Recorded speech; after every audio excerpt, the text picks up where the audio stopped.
હું પેલા હોસ્પિટલમાં ગઈ હતી તો ત્યાંથી મને એવું કીધું કે તમારા જીભનો આ શેપ છે એ મોટો છે, એટલે તમારા 6 દાંત કાઢવા જોઈએ ઉપર નીચેના, અને તે પછી એના મોટા ફરમા કરીને એ પછી પાછા કે તમારે થઈ જાય સરખા. તમે 5 લાખનું કરાવશો તો એ તમારી જીભ મોટી છે એટલે તમને આ ખુલી જ જાય, તમારે સક્સેસ નહીં જાય. તમારે કરાવવું હોય તો તમારે 80,000 થાય.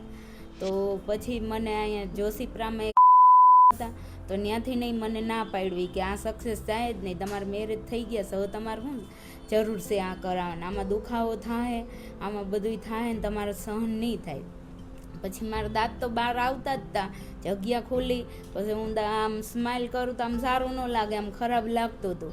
પછી મેં તો ક્યાં જાઉં, પછી અમે અહીંયા એક ફેરી તો આવ્યા જ હતા, ત્યાં મને કીધું હતું કે થઈ જાય, પણ મને આ બધે બીવરાવી એટલે મેં તો નહીં થાય, કોઈ નસ ખેંચાઈ જાય તો મારી મેંદો આખું વહી જાય, શું થાય.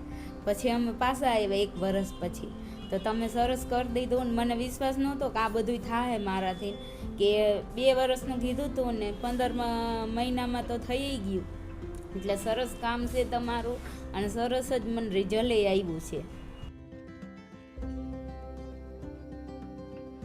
અમે અત્યારે ફાતેમા હોસ્પિટલે આવ્યા છીએ, અને મેડમનું કામ બહુ સરસ છે, સ્ટાફે સરસ છે,